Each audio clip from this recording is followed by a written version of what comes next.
Hello everyone, yes this is सोविन sir, welcoming you on your channel. बच्चे, आज मैं बात करने वाला हूँ क्लास 12th के लेक्चर नंबर 5 ऑफ अमाइंस। हमारा अमाइन जो चैप्टर है बहुत तेजी से चल रहा है और ये ऑर्गेनिक केमिस्ट्री का लास्ट चैप्टर होगा अपने आप में। तो मैं बात करने वाला लेक्चर नंबर 5 में, जिसमें हम डिस्कस करने वाले हैं प्रिपरेशन ऑफ अमाइंस। तो आज का जो लेक्चर होगा वो प्रिपरेशन ऑफ अमाइंस का कहीं ना कहीं लास्ट लेक्चर होने वाला है। ठीक है, तो आज मैं ट्राई करूंगा कि जो प्रिपरेशन ऑफ अमाइंस है वो पूरी तरह से खत्म हो जाए। मैंने ऑलरेडी 4 प्रिपरेशन करा दिए हैं, चारों प्रिपरेशन जो है बहुत इंपॉर्टेंट है। ठीक है, आज का जो लेक्चर होने वाला है वो भी काफी इंपॉर्टेंट रहेगा, क्योंकि इसमें एक जो रिएक्शन आपके बोर्ड पे जो दिखाई दे रहा है इस समय, अपने आप में ये बहुत इंपॉर्टेंट रिएक्शन। आप देख सकते हो कितने सारे नाम है इसके। प्रिपरेशन ऑफ अमाइंस में हमने 4 रिएक्शन किए थे, ये हमारा 5वां नंबर चल रहा है। फ्रॉम अमाइड, मैं अमाइड से अमाइन बनाने वाला हूँ। इसका एक और नाम हो सकता है हॉफमैन ब्रोमामाइड डिग्रेडेशन। ब्रोमामाइड का मतलब है ब्रोमीन प्लस अमाइड लेने वाला हूँ, और डिग्रेडेशन का मतलब होता है कि कहीं ना कहीं कार्बन का नंबर जो होगा वो कम होगा। डिग्रेड मतलब खत्म हो जाना। तो यहाँ पे हम मान के चलेंगे कि कार्बन का जो नंबर है, जो हमारा ओरिजिनल कंपाउंड होगा उसके कंपेयर में हमारे पास जो प्रोडक्ट बनेगा उसमें कार्बन का नंबर क्या होगा, कम मिलेगा। इसलिए इसको नाम बोला है डिग्रेडेशन। एक और नाम होता है हॉफमैन रीअरेंजमेंट रिएक्शन। तो कहीं ना कहीं ये रीअरेंजमेंट रिएक्शन के नाम से भी जाना जाता है। Hofmann hypobromamide degradation. ये हाइपोब्रोमामाइड क्या होता है, ये जो हम रिएजेंट जो मिलाते हैं अमाइड के अंदर, उसकी वजह से ये नाम आया हुआ है। आपको मैं दिखा दूं क्या रिएजेंट हम मिलाते हैं, तो आपको ज्यादा समझ में आएगा। नेचुरल बिल्कुल स्क्रीन की तरफ रखो। ये रहा amide RC double bond ONH2, इसे हम अमाइड बोलते हैं। और इसमें मैं मिलाने वाला हूं KOH, और इसमें रिएक्ट करेंगे हम Br2। ध्यान से देखते चलो, बहुत इजी होगा अपने आप में ये। इन दोनों के मिक्सचर को हम बोलते हैं जनरली हाइपोब्रोमाइड। क्या बोलते हैं, हाइपोब्रोमाइड। इन दोनों का जो मिक्सचर है, कहीं ना कहीं आप थोड़ा बहुत सीखे होंगे, अगर आपको याद होगा तो अल्डिहाइड कीटोन में मैंने एक कंटेंट कराया था हेलोफॉर्म रिएक्शन, वहां पे जाके देखना आपको मिलेगा। वहां पे हाइपोहलाइट एक टर्म मैंने यूज किया था, हाइपोहलाइट। ठीक है, हाइपोहलाइट किससे बनते हैं, तो इन दोनों से ही बनते हैं हाइपोहलाइट। ठीक है, तो ये दोनों से हाइपोहलाइट बनते हैं। तो अगर मैं ये दोनों मेरे पास है तो कहीं ना कहीं मैं इनको बोल सकता हूँ कि ये हाइपोब्रोमाइड का नेचर दिखा रहा है, क्योंकि ब्रोमीन यहाँ पे ऑलरेडी प्रेजेंट है। क्लियर है, मैं वापस से रिपीट कर रहा हूँ। अल्डिहाइड कीटोन में जाइए, हेलोफॉर्म रिएक्शन सर्च कीजिए, आपको मिल जाएगा। और वहां पे आप देखिए हेलोफॉर्म रिएक्शन में आपको कहीं ना कहीं ये जो दिख रहा है आपको KOH Br2, वहां पे मैंने NaOH और X2 लिया था, जिसको हमने नाम दिया था सोडियम हाइपोहलाइट। यहाँ पे नाम हो सकता है पोटेशियम हाइपोब्रोमाइड। ये हाइपोब्रोमाइड क्यों आया, क्योंकि ब्रोमीन है। ये KOH की जगह पे आप NaOH भी ले सकते हैं, कोई फर्क नहीं पड़ने वाला है। क्लियर है, तो इस रिएक्शन में होता क्या है, चलो जरा रिएक्शन देख लेते हैं, फिर मैं इसके मैकेनिज्म की बात करूंगा। तो जब भी मैं इस रिएक्शन को सॉल्व करूंगा तो मैं ये ऑब्जर्व करता हूं कि इसमें कार्बन का अमाउंट कम होने वाला है, मतलब ये कहीं ना कहीं विलेन है इसके अंदर। तो ये विलेन पहले क्या करना है, मुझे गायब करना है। तो मतलब ये जो मेरा प्रोडक्ट बनेगा वो RNH2 बनेगा डायरेक्ट, क्योंकि डिग्रेडेड, क्योंकि यहाँ पे रिएक्शन क्या हो गया, मेरा डिग्रेड हो गया। डिग्रेड का मतलब कि एक कार्बन का अमाउंट कम हो जाएगा। इसको हम स्टेप डाउन रिएक्शन भी बोलते हैं। This reaction is also known as step down reaction. ठीक है, स्टेप डाउन क्यों बोलते हैं, क्योंकि कार्बन का अमाउंट कम हो गया है। तो ये जो मेरा कंपाउंड होगा यहाँ पे मुझे दे देगा RNH2, जिसको हम बोलेंगे कहीं ना कहीं ये प्राइमरी अमाइन बन चुका है। चलेगा, तो ये मेरा अमाइन बन चुका है, प्राइमरी अमाइन बन चुका है, कोई डाउट नहीं है मुझे। अब प्रोडक्ट की तरफ चलते हैं कि बाय प्रोडक्ट क्या बन सकता है। तो पहले मैं आपको बता दूं K प्लस Br माइनस, तो KBr बन जाएंगे। तो एक कंपाउंड तो होने वाला है KBr, इसको बैलेंस भी करना है। Br यहाँ पे 2 है तो मैंने 2 से मल्टीप्लाई किया। फिर K जो है मेरा, ये CO और ये वाला O मिलके K2CO3 बन जाता है। जरा ध्यान, नहीं बड़ा इंटरेस्टिंग होता है। K2CO3 potassium carbonate. K यहाँ पे कितना हो गया 2, यहाँ पे K पहले से 2 था बैलेंसिंग में, तो 2 प्लस 2 कितना हो गया 4। तो मैंने यहाँ पे 4 से मल्टीप्लाई किया। अब O कितना हो गया 4 हो गया। मेरे पास O कितना है, सिर्फ और सिर्फ 3 है, मतलब एक O, और ये जो बचा हुआ H 4 है मेरे पास, ये भी बचे हुए हैं। तो H और O से मुझे मिल जाएगा वाटर मॉलिक्यूल। O मेरे पास एक चाहिए था, तो मेरे पास एक O और 3 O मिला के 4 O यूज हो गए। देखो 4 O, नहीं, अब थोड़ा सा यहाँ पे गलती होने वाली है। 4O plus 1O will be 5O। मैं बैलेंस करता हूँ कैसे होगा। 4H मेरे पास है, 4H को मैं अगर यहाँ पे 2 से मल्टीप्लाई करता हूँ तो 4H यूज हो गया। देखो यहाँ पे 2O और यहाँ पे 3O will be 5O। 2 plus 3 5, 4 plus 1 5। मेरे ख्याल से सब कुछ मैंने बैलेंस कर दिया। चेक कर लो जल्दी से रिएक्शन। रिएक्शन तो अपने आप में बहुत ईजी है, हॉफमैन ब्रोमामाइड डिग्रेडेशन रिएक्शन। मैं एग्जांपल समझा रहा हूँ, एग्जांपल से भी आप अंदाजा लगा सकते हैं कि किस तरह से ये रिएक्शन होगा। एग्जांपल नंबर 1, ध्यान से देखो, R की जगह पे मैंने CH3 लिया हुआ है। ये मेरे पास CH3 C double bond ONH2। जब भी आपको ये क्वेश्चन आएगा, आपका दिमाग चलना चाहिए कि ये हॉफमैन ब्रोमामाइड अगर डिग्रेडेशन रिएक्शन है तो कहीं ना कहीं, चलो मैं यहाँ पे Br2 पहले इस बार लिख रहा हूँ, और इस बार मैं एग्जांपल में NaOH लेता हूँ ताकि आपको दोनों पैटर्न पता रहे। ठीक है, तो जब भी ये रिएक्शन आएगा, अगर आपने हाइपोब्रोमाइड यूज किया हुआ है या फिर हॉफमैन ब्रोमाबाइट डिग्रेडेशन स्पेसिफाई किया है एग्जाम में, ठीक है, तो आपका दिमाग चलना चाहिए कि ये डिग्रेडेशन नेचर का मतलब होता है कि कार्बन का नंबर कम होगा। तो यहाँ पे मेरे पास 2 कार्बन है, लेकिन रिजल्ट में मेरे पास एक ही कार्बन बनेगा, तो ये जो कार्बन बीच का दिख रहा है कार्बन ग्रुप गायब हो जाएगा। तो मुझे डायरेक्ट मिल जाएगा मिथाइल अमाइन, मतलब CH3NH2 मिल जाएगा, जिसको हम मिथाइल अमाइन बोलते हैं। यहाँ तक कोई कंफ्यूजन नहीं होना चाहिए। अब इसके बाद बाय प्रोडक्ट की बात करते हैं। तो बाय प्रोडक्ट में ये वाला जो CO दिख रहा है और यहाँ से जो NaO दिखता है, तो ये जब आपस में रिएक्ट करते हैं तो ये बन जाते हैं Na2CO3 सोडियम कार्बोनेट, प्लस आपको पता है कि Na प्लस Br माइनस, तो NaBr भी बनेगा। लेकिन जैसे NaBr बनेगा तो Br अपने आप को बैलेंस करने के लिए यहाँ पे 2 से मल्टीप्लाई करना पड़ेगा मुझे। अब बच गया O मेरे पास, पहले Na को बैलेंस कर दो, Na यहाँ पे 2 है, यहाँ पे 2 मतलब 4 हो गया, तो मैंने यहाँ पे 4 से मल्टीप्लाई किया। O मेरे पास 4 + 1 5 हो गया। H को बैलेंस करना पड़ेगा, पानी बाहर निकाला मैंने, H मेरे पास 4 है, मैंने 2 से मल्टीप्लाई किया। तो इस तरह से मेरा जो है पूरा का पूरा प्रोडक्ट आपके सामने दिखाई देगा। Methyl amine will be the main product, the remaining sodium carbonate, sodium bromide और water molecule will be the by product. कोई कंफ्यूजन जैसी चीज तो मुझे नहीं लग रही है, जरा चेक कर लो। इसमें सबसे इंपॉर्टेंट चीज यही है कि इस रिएक्शन को हम स्टेप डाउन रिएक्शन भी बोलते हैं। तो ये हमारे लिए एक इंपॉर्टेंट पार्ट है कि this reaction is also known as step down reaction. क्यों ऐसा होता है कि स्टेप डाउन इसको क्यों बोलते हैं? तो स्टेप डाउन इसलिए बोलते हैं क्योंकि इसमें कार्बन का नंबर जो है स्टार्टिंग के कंपेयर में कम हो जाता है, जबकि मेंडियस रिडक्शन अगर आपको याद होगा तो स्टार्टिंग के कंपेयर में वहां पे रिएक्शन जो होता है, जो एंड में प्रोडक्ट बनता है अमाइन, उसमें ज्यादा कार्बन मिलते हैं। मैंने आपको करा के दिया है अल्कालाइड के कंपेयर में, ठीक है। इसको हम स्टेप अप रिएक्शन बोलते थे, ठीक है। यहां तक जल्दी से नोट कर लीजिए, मैं हट जाता हूं। एक एक चीज अच्छे से पता होनी चाहिए, क्या लिख रहे हैं आप लोग, क्या कर रहे हैं आप लोग, ठीक है। कोई कंफ्यूजन इसी चीज नहीं होनी चाहिए, हर एक चीज एकदम क्लियर है। इसका मैकेनिज्म भी मैं आपको बताऊंगा कि ये कैसे हुआ, कैसे जो है कि अचानक से C डबल बॉन्ड O बीच में से गायब हो जाता है, कैसे ये अल्काइल ग्रुप जो है कि N के साथ अटैच हो जाता है। ये सारी चीजें आपको मैं सिखाऊंगा मैकेनिज्म में, ठीक है, कि क्यों ऐसा होता है।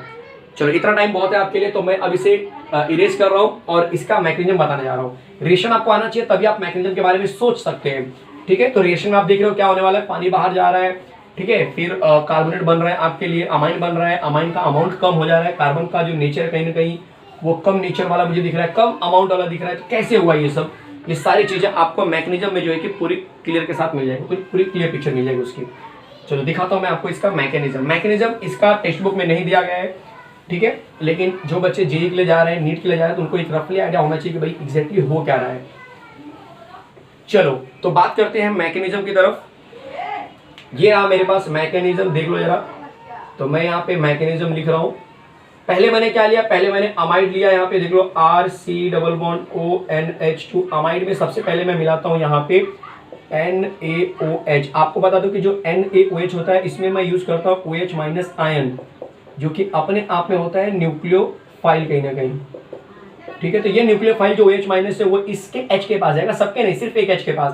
तो यहाँ से H, मैं इसको आपको समझाने के लिए ऐसे लिख रहा हूँ, जरा चेक कर लो। आपको समझाने के लिए मैं NH2 को इस तरह से लिख रहा हूँ।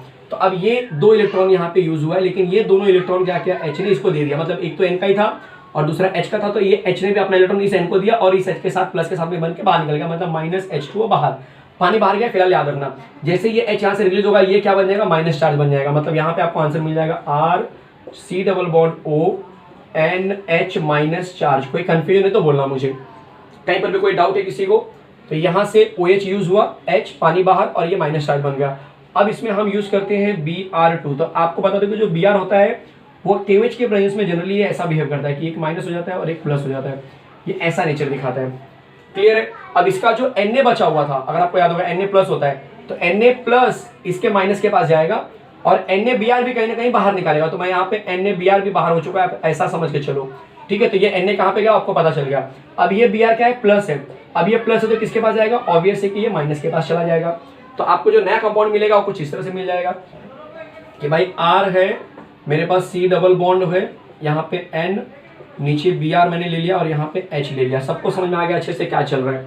अभी भी इसके पास H प्रेजेंट है तो वापस NaOH आएगा और इसका जो OH माइनस आयन होगा वो इस H के साथ क्या करेगा, पानी बना के बाहर निकल जाएगा, दिखाई दे रहा है। तो जैसे यहाँ से H2O बाहर निकलेगा, वापस ये क्या बन जाएगा, माइनस चार्ज बन जाएगा। RC डबल बॉन्ड ON, उसके ऊपर Br और माइनस चार्ज। अब Br2 नहीं आ सकता क्योंकि Br2 एक ही बार आया था, आपको मैकेनिज्म में आपने पढ़ा था। तो अब Br2 नहीं आ सकता है। तो अब क्या होगा, बहुत तकलीफ होने वाली है। ये जो माइनस चार्ज इसका मतलब इलेक्ट्रॉन होता है, तो ये माइनस चार्ज क्या करेगा, यहाँ पे उतरेगा धीरे धीरे, और जब ये उतरेगा तो कार्बन को डिस्टर्ब करेगा। तो देखो कैसे डिस्टर्ब करेगा, देख लो जरा। इसके बाद का स्टेप मैं यहाँ दिखा रहा हूँ, कंफ्यूज मत होना।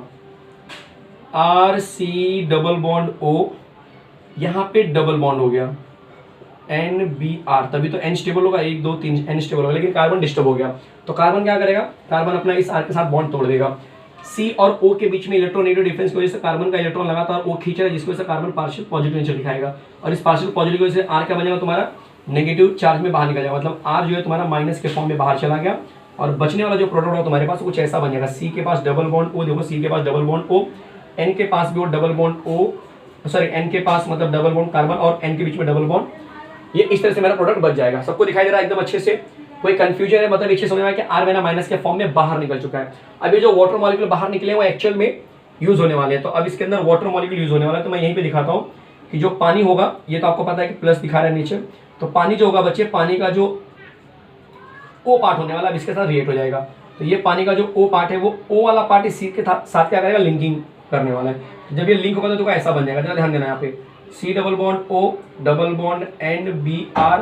जब ये O के थ्रू ऐसा अटैच होगा तो कॉमन सी बात है कि अब ये कार्बन क्या करेगा, बोलेगा मेरे पास 5 बॉन्ड होंगे तो मैं बॉन्ड को तोड़ूंगा। तो ये क्या करेगा, इस बॉन्ड को तोड़ देगा, और जैसे ये बॉन्ड टूटेगा वैसे ये माइनस बन जाएगा। जैसे ये माइनस बनेगा वैसे ही वो इस H को क्या करेगा, अपनी तरफ खींचेगा। क्यों खींचेगा भाई, क्यों खींचेगा भाई, बहुत सिंपल सा लॉजिक है, बहुत सिंपल सा लॉजिक है भाई, उसे खींचना पड़ेगा क्योंकि अदरवाइज ये N स्टेबल नहीं होगा। तो आपको समझ में आ रहा है धीरे धीरे कि ओ, अब पिक्चर समझ में आ रहा है मुझे कि अब यहाँ पे ये H इसके पास चलेगा। तो N के पास कौन आ गया, N के पास HBr आ चुका है। दिखाई दे रहा है सबको अच्छे से, एकदम एकदम अच्छे से दिखाई दे रहा है। कोई कंफ्यूजन होगा तो बोलना मुझे। अब क्या होगा बोलो जरा, जैसे ये NHBr आ गया, अब यहाँ पे मैं ऊपर लिख देता हूँ आपके लिए, C डबल बॉन्ड O बचा हुआ है और इसके ऊपर O और H बचा हुआ है। दिखाई दे रहा है सबको एकदम अच्छे से, जरा चेक कर लो, थोड़ा कंफ्यूजन लग रहा है आपको। देखो C के ऊपर O है और ये H है, C के ऊपर OH है, उसके बाद डबल बॉन्ड O है, यहाँ पे NHBr, क्योंकि इसका H यहाँ पे चला गया है। चलेगा, कोई कंफ्यूजन। वापस क्या होगा, 1 2 3 4, अभी भी इसके पास लोन पेयर इलेक्ट्रॉन होता है। आपको पता होगा जब कभी भी नाइट्रोजन 3 बॉन्ड होता है तो लोन पेयर इलेक्ट्रॉन होते हैं। लोन पेयर का काम क्या होता है, जनरली नेगेटिव चार्ज क्रिएट करना, तो उसकी वजह से वो इस H को भी खींचने की कैपेसिटी रखता है। और ये कि ये वाला H भी क्या होगा, एक समय के साथ में इसके पास आ जाएगा और ये वाला बॉन्ड यहाँ से टूट जाएगा। तो जब ये वाला बॉन्ड टूटेगा तो बताओ ये क्या बन जाएंगे, CO2 बन जाएंगे। और CO2 जो होता है, जरा ध्यान देना, मैं जरा देख लूँ कि कोई चीज कट तो नहीं रही है। चलो, नीचे बहुत सारी जगह बची है, कोई टेंशन नहीं है मुझे, तो मैं आगे भी दिखा सकता हूँ। इसका मतलब कि मेरे पास अब बाहर निकलने वाला पार्ट क्या हो जाएगा, CO2 बन गया। R माइनस में इस बात का ध्यान रखना, तो जब ये वाला H इसके पास आएगा तब यहाँ पे बन जाएगा, जरा ध्यान देना, NHBr। वापस वही सेम सीन है, ये जो Br होगा वो जो इसके पहले Na था उसके साथ बाहर चला गया। ये मैंने आपको बताया नहीं, लेकिन आप समझ जाओ कि NaBr बाहर चला गया। तो मैं इस Br को भी हटा देता हूँ, मतलब यहाँ पे आप मैं लिख देता हूँ कि भाई NaBr बाहर जा चुका है। ठीक है, तो यहाँ से Br मैंने गायब कर दिया। क्लियर है, इसकी वजह से इसके पास नेगेटिव चार्ज, मतलब ये इलेक्ट्रॉन का नेगेटिव चार्ज रहेगा। अब NaBr बाहर जा चुका है तो कॉमन सी बात है, इसके पास नेगेटिव चार्ज अभी भी बचे हुए, तो ये H को खींचेगा और ये क्या बन जाएगा, RNH2 बन जाएगा। अब ये RNH2 अपने आप को स्टेबल करने के लिए क्या करेगा, ये जो R माइनस उसको अपनी तरफ क्या करेगा, अट्रैक्ट करेगा। तो यहाँ पे क्या बन गया, RNH2 बन गया। आपको डाउट है कि सर CO2 तो बनता ही नहीं प्रोडक्ट में। आपको बता दो कि ये CO2 जो होता है जब इस NaOH के साथ रिएक्ट करता है, जो उस मॉलिक्यूल में प्रेजेंट होते हैं, तो इन दोनों के रिएक्शन से पानी बनता है और क्या बनता है, Na2CO3 बनता है। ये आपने पढ़ा होगा आपके 10th स्टैंडर्ड में, लोअर क्लासेस में। तो कहीं ना कहीं मुझे इसमें इंटरेस्ट था जो मुझे मिल गया। जरा चेक कर लो एक बार अच्छे से, सारा का सारा मैकेनिज्म मैंने आपको समझा दिया। दोबारा एक बार रिपीट करता हूँ कैसे हुआ ये सब। पहले मैंने लिया अमाइड, उसमें NaOH मिलाया, इसका OH इसका H, कहीं ना कहीं पानी बाहर गया और आपको मिल जाएगा एक नेगेटिव चार्ज जिसके जो कि N के ऊपर प्रेजेंट रहेगा। और ये Na आपको फिलहाल प्लस के फॉर्म में पड़ा हुआ है, लेकिन जैसे आप Br2 मिलाते हो वैसे ही उसका जो एक Br होगा, ये ध्यान देना बड़ा इंटरेस्टिंग होता है कि भाई जो एक प्लस वाला Br होगा वो कहीं ना कहीं माइनस के पास आ जाएगा, मतलब N के पास जाएगा, और ये माइनस वाला पार्ट इस N के साथ में बाहर निकल गया। तो ये यहाँ पे आ गया, आपको दिखाई दे रहा है। अब वापस से NOH मिला है तो वापस HOH पानी बाहर, तो यहाँ पे भी N और Br बाहर जनरली निकल जाते हैं। तो मैं बाद में दिखाता हूँ, अभी नहीं दिखा रहा हूँ। ये माइनस चार्ज है, ये क्या होगा, धीरे से मॉडिफाई होगा आपका, इस तरह से इलेक्ट्रॉन शिफ्ट होंगे और इस तरह से प्रोसेस बनेगा। इसको हम बोलते हैं, इस प्रोसेस के बाद जो ये बॉन्ड टूटता है इसको हम बोलते हैं RDS, मतलब ये रेट डिटरमाइनिंग स्टेप है। आपको कहीं भी मिलेगा नहीं टेक्स्ट बुक में जनरली, तो आपको बता दे रहा हूँ आपको कि इस स्टेप के आगे जो बॉन्ड टूटता है R नेगेटिव चार्ज के फॉर्म में बाहर निकलता है, that is called RDS। Rate determining step होता है, बहुत स्लो जाता है। टूटना जो होता है ना बच्चा अपने आप में बहुत स्लो होता है, तो जिसकी वजह से ये आरडीएस हो जाता है, तो ये टूट गया। तो अब क्या बचेगा, ये पूरा पार्ट बच गया। अब इस पूरे पार्ट में आपको पता है कि एन जो यहाँ पे था प्लस था, तो प्लस से माइनस आपका एन बी आर बाहर जा सकता है। मैंने आगे दिखाया चलेगा, ठीक है, समझाने के लिए कि एन बी आर बाहर चला गया। तो अगर मैं बोलूं कि ये पूरा पार्ट बचा हुआ और इसमें जो वाटर मॉलिक्यूल था जो बाहर निकला था, अब वो यूज होने वाले, तो जैसे ये यूज होंगे वैसे ही आपका क्या होगा, ये कंपाउंड बन जाएगा और यहाँ से Na प्लस NaBr बाहर चला गया। तो जब ये बाहर चला जाएगा तो कॉमन सी बात है कि अब ये जो इलेक्ट्रॉन था बच्चे ध्यान देना जरा, जब ये वाला जो इलेक्ट्रॉन है जब ये इसके पास आएगा इस तरह से, तो क्या बनेगा, डबल बॉन्ड बनाएगा।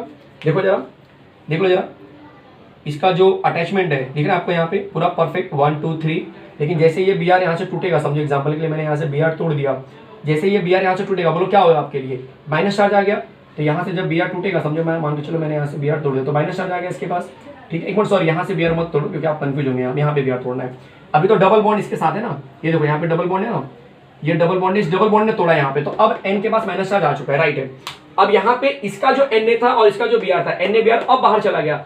जैसे ये बाहर जाएंगे बच्चे, वैसे देखो यहाँ से एक काम, यहाँ से गायब, तो इसके पास क्या हो जाएगा बोलो, यहाँ पे डबल बॉन्ड आ जाएगा इस तरह। सॉरी मैं यहाँ पे क्यों दिखा रहा हूँ बार बार, इसके बाद वाले स्टेप में ये देखो यहाँ अच्छा दिया नहीं आपको, तो यहाँ से जब Br बाहर चला गया Na के साथ में, तो क्या बचेगा, C डबल बॉन्ड O, ये पूरा टर्म बचा। लेकिन ये इसके पास शिफ्ट हो गया ना बच्चे, तो N के पास पहले Br का चार्ज था, यहाँ से देखो जरा, N के साथ में कौन था, Br था, लेकिन ये Br चला गया तो अब उसकी जगह पे H आ गया। अब समझ रहे हैं अच्छे से, मैं एक स्टेप यहाँ पे दिखाता हूँ आपके लिए चाहिए, क्योंकि कंफ्यूजन होगा otherwise. C double bond O के पास H अटैच है 2, लेकिन आपने एक H को शिफ्ट कर दिया, यहाँ पे N के साथ में H अटैच है। अब माइनस चार्ज अभी भी बना हुआ है। क्यों माइनस चार्ज बना हुआ है, क्योंकि Br चला गया ना, उसकी जगह पे H आ गया, तो ये Br कहाँ चला गया, इस Na के साथ में Br चला गया, तो NaBr बाहर चला गया और ये H इसकी जगह पे आ गया, तो चार्ज जो है ना माइनस चार्ज अभी भी बना हुआ है। चीजें समझ में आ गई अच्छे से। अब इसके बाद का जो स्टेप है ना, इसके बाद का स्टेप आपका ये आने वाला है कि अब इसके बाद क्या होता है जनरली, अब इसके बाद जो होता है कि ये CO2 वाला पार्ट यहाँ से बाहर निकलता है, ये H इसके पास, माइनस की वजह से ये वाला H इसके पास जाता है, ये NH2 बन जाता है और वो R के साथ रिएक्ट करके NH2 बना देगा, और ये आपका NH जो बचा होता है वो और CO2 जब आपस में रिएक्ट करते हैं तो ये दोनों प्रोडक्ट बन जाते हैं। कोई कंफ्यूजन है किसी को तो बोलना मुझे, चलेगा। थोड़ा सा डेंजर हो रहा है नो डाउट, मैकेनिज्म आता नहीं एग्जाम में, लेकिन आपको पता होना चाहिए भाई इतनी सारी चीजें अंदर अंदर होती हैं, और ये सारी चीजें हम क्या करते हैं जनरली समझते नहीं है, सिर्फ ऐसे ही बोलते हैं ना कि लिख लेते हैं कि हाँ ठीक है ऐसा होगा रहेगा, लेकिन एक्चुअली अंदर अंदर ये सारी चीजें एक साथ में होती हैं। चलेगा, तो इस तरह से जो हमारा प्रिपरेशन ऑफ अमाइन है उसका नंबर 5 मैंने खत्म किया। अब मैं बात करने वाला हूँ नंबर 6 और last reaction of this preparation, मतलब कि जो अमाइन का प्रिपरेशन है उसका लास्ट प्रिपरेशन होने वाला है अमाइन का। ये टेक्स्ट बुक में बहुत पहले दिया, लेकिन मैंने एंड में रखा है इसको, कोई टेंशन लेने की जरूरत नहीं है, ठीक है। नंबरिंग यहाँ है, बाकी चीजें सबकी सब कवर कर रहा हूँ मैं, कोई टेंशन नहीं है। क्या है बच्चे ये प्रिपरेशन, बहुत ईजी है। ये आपने अल्किन चैप्टर में हेलोजन डेरिवेटिव चैप्टर में भी मैंने आपको करा के दिया है, इसलिए मैंने इसको एकदम एंड में रखा है ताकि जो चीज़ें ऑलरेडी हो चुकी है अगर वो एंड में रखेंगे तो भी कोई प्रॉब्लम नहीं है। जो मेन रिएक्शन मैंने पहले रख दिया है, ठीक है। चलो दिखा दूं मैं आपको किस रिएक्शन की बात कर रहा हूँ, कौन सा रिएक्शन है। तो रिएक्शन जो है मेरा नंबर 6 आने वाला है, टेक्स्ट बुक में ये नंबर फर्स्ट रहेगा। इसको हम बोलते हैं कि भाई फ्रॉम अल्काइल हलाइड, पहली बात फ्रॉम अल्काइल हलाइड, मतलब अल्काइल हलाइड से मैं अमाइन बनाऊंगा। इसको हम बोलते हैं अमोनोलिसिस, इसका एक और नाम क्या होता है, अमोनोलिसिस होता है बच्चे, या फिर हम बोलते हैं अल्काइलेशन ऑफ अमोनिया भी इसको बोला जाता है। ये भी बहुत जगह पे देखा गया है कि अल्काइलेशन ऑफ अमोनिया के नाम से भी बहुत बार क्वेश्चन पूछा गया है। क्या है ये सब दिखाता हूँ मैं आपको, चलो देख लो। ये रहा मेरे पास RX अल्काइल हलाइड, इसमें मैंने मिला दिया एल्कोहलिक अमोनिया, ठीक है, नियर अबाउट 373 केल्विन हम लोग लेते हैं 100 डिग्री के आसपास। तो एल्कोहलिक अमोनिया मैंने मिला है, तो होता क्या कि इसका एक H प्लस जो होगा और ये X माइनस से HX बाहर चले गए, क्या बन जाएगा, RNH2 बन जाएगा। देखो रिएक्शन देखेंगे तो बच्चे कुछ है नहीं, रिएक्शन में बन गया प्राइमरी अमाइन। लेकिन इसका डिसएडवांटेज क्या होता है, इसका डिसएडवांटेज ये है कि ये रिएक्शन जो है ना बच्चे प्राइमरी पे नहीं रुकता है, क्योंकि इसमें हम जो कंपाउंड लेते हैं जनरली, जैसे कि अगर मैंने जो NH3 लिया हुआ है वो मैं एक्सेस अमाउंट में लेता हूँ, समझ में आ रहा है। तो इसमें बार बार अल्काइलेशन होता है, मतलब ओवर अल्काइलेशन होता है, and because of that we are getting जो प्राइमरी अमाइन है उसके साथ में सेकेंडरी, टर्शरी, क्वार्टरनरी इस तरह से मिलता है। तो मुझे मिक्सचर मिलता है जिसको सेपरेट करना थोड़ा सा मुश्किल होता है। इसका नाम अल्काइलेशन ऑफ अमोनिया क्यों रखा, क्योंकि अमोनिया से एक H जा रहा है बाहर और उसकी जगह पे अल्काइल आया। जैसे कि हम बोलते हैं ना कि अगर मैंने क्लोरीन ऐड किया तो हम बोलते हैं क्लोरीनेशन, वैसे मैंने अमोनिया में अल्काइल ऐड किया। बच्चे जरा ध्यान से देखो, अमोनिया का एक H बाहर गया उसकी जगह पे अल्काइल आया, इसलिए इसका नाम है अल्काइलेशन ऑफ अमोनिया। चीजें क्लियर हो रही है। एग्जाम्पल जरा देख लो इसका क्या होगा, एग्जाम्पल भी आप देख सकते हो। तो एग्जाम्पल की अगर मैं बात करता हूँ, आर जगह पे मैंने ले लिया है C2H5, एक्स के पे Br, यहाँ पे मैंने ले लिया NH3 एल्कोहलिक नेचर वाला 373 केल्विन। तो आंसर मेरा बन जाएगा एक H और एक Br, HBr बाहर, और यहाँ पे बन जाएगा C2H5NH2। इसका नाम हो जाएगा इथाइल अमाइन। क्या नाम हो जाएगा बच्चे? इथाइल अमाइन, जो कि प्राइमरी अमाइन अपने आप में। और ये है मेरा इथाइल ब्रोमाइड। कोई कंफ्यूजन? अगर ये रिएक्शन एक्सेस अमाउंट में हो रहा है तो कैसे होता है, सेकेंडरी टर्शियरी कैसे बनता है वो भी मैं आपको दिखा दूं। ये प्राइमरी बन गया, अब यही चीज मैं दोबारा नीचे लेके आ जाता हूँ, देख लो जरा। और इसके अंदर मैं दोबारा अल्काइल हाइड्राइड मिला, मतलब ओवर अल्काइलेशन हो रहा है मेरा, ओवर अल्काइलेशन बच्चे। तब वापस इसका एक H और एक Br बाहर चला गया, HBr। और बोलो क्या बन जाएगा? इस N के अराउंड में ये C2H5 2 टाइम्स अटैच हो जाएंगे, मतलब C2H5 ट्वाइस NH, मतलब ये बन जाएगा मेरा डाइथाइल अमाइन। ये टर्शियरी कैसे दिखाएगा, ये मैं आपको एक्स्ट्रा दिखा रहा हूँ थोड़ा सा, ताकि आपको पता चल जाए। वापस से ओवर अल्काइलेशन में करूंगा, वापस HBr बाहर जाएगा और आंसर मिल जाएगा C2H5 थ्राइस N, वापस HBr बाहर गया। अब इसको वापस नीचे लेके आऊंगा मैं, C2H5 थ्राइस N प्लस इसमें मैंने ऐड किया Br C2H5। तो बच्चे अब कोई H नहीं है तो ये सॉल्ट बना देगा। क्या बनाएगा?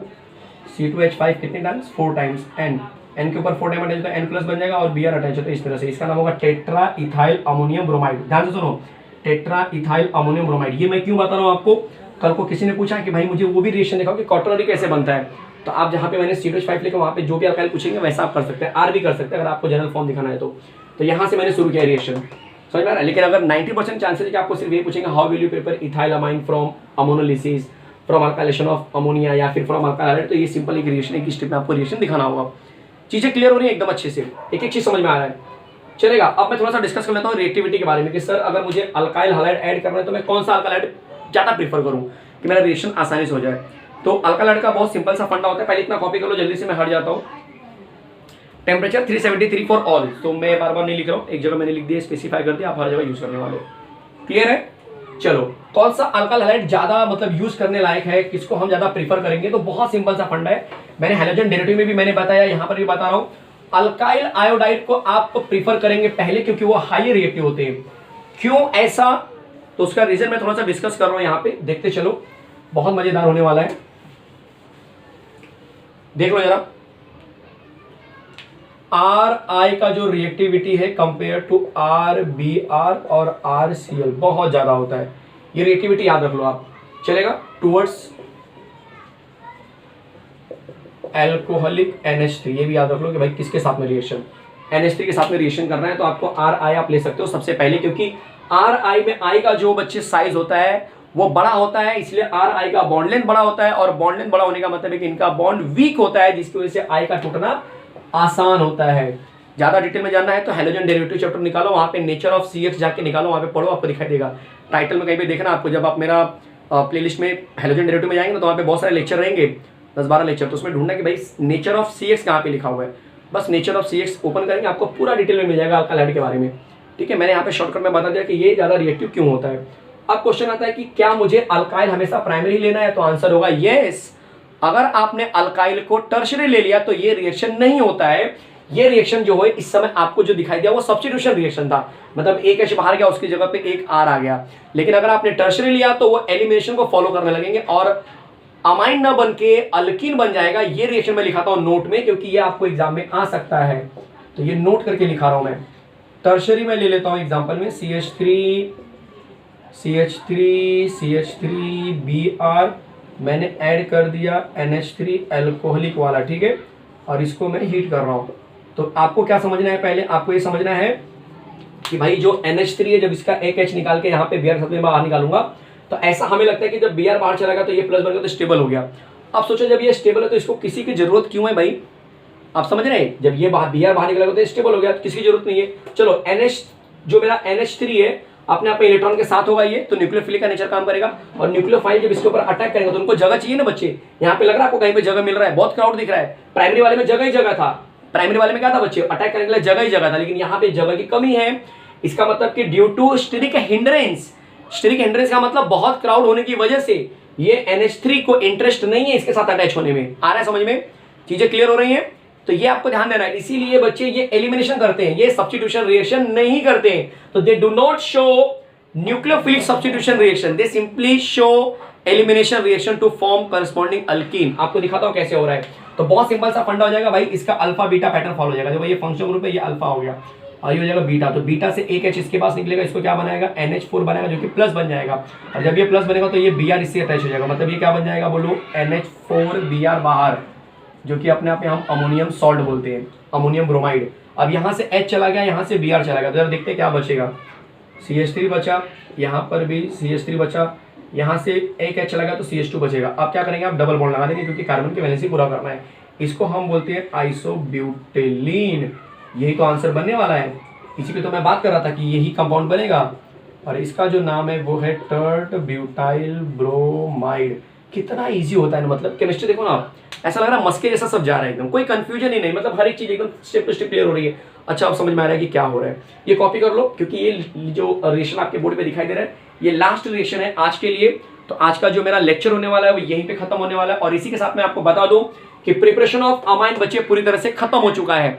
तो एक बहुत अच्छा अनाउंसमेंट करने वाला हूं मैं कि भाई जो प्रिपरेशन ऑफ अमाइन है, एक बड़ा चैप्टर जो मैं डील कर रहा हूं, उसका प्रिपरेशन यहां पे मैंने खत्म कर दिया है। चलेगा, तो अगली बार जब मैं मिलूंगा तो फिजिकल प्रॉपर्टी से बात करूंगा और उसके बाद केमिकल रिएक्शन शुरू करूंगा, जो बहुत जल्दी ट्राई करता हूं कि खत्म कर दूं। ठीक है, बहुत सारे बच्चों के कमेंट्स आ रहे हैं कि सर जल्दी लीजिए लेक्चर, ज्यादा लीजिए। यस, मैं फुल ट्राई कर रहा हूं कि ज्यादा ज्यादा लेक्चर लो। चलेगा, तो मिलते हैं नेक्स्ट लेक्चर में, नेक्स्ट वीडियो में, नेक्स्ट कंसेप्ट के साथ में। तब तक आप एंजॉय करो, बहुत सारा स्टडी करो और इस चैनल को बच्चे ज्यादा से ज्यादा शेयर करो। ये आपके हाथ में है कि इस चैनल को आप कितने लोगों तक पहुंचा सकते हैं। मैं ये बोलते ना कि जनरली मैं ये हर लेक्चर में बोलता हूँ कि भाई इस चैनल को सब्सक्राइब करो, लाइक करो, शेयर करो। ठीक है, आज मैं रिक्वेस्ट कर रहा हूँ कि आप इस वीडियो को, इस चैनल को उन लोगों तक पहुँचाओ जिनको ये पता नहीं है कि भाई केमिस्ट्री का एक चैनल भी है जो काफ़ी अच्छा बोलते हैं ना एक्सप्लेनेशन दे रहा है। अगर आपको लग रहा है अच्छा एक्सप्लेनेशन तो कीजिए, अगर आप इससे खुश नहीं है तो ऑब्वियस आप नहीं करेंगे और करिए भी मत, मैं यही बोलूँगा। ठीक है, मिलते हैं नेक्स्ट लेक्चर में एक नए वीडियो के साथ में। Thank you very much, enjoy your day.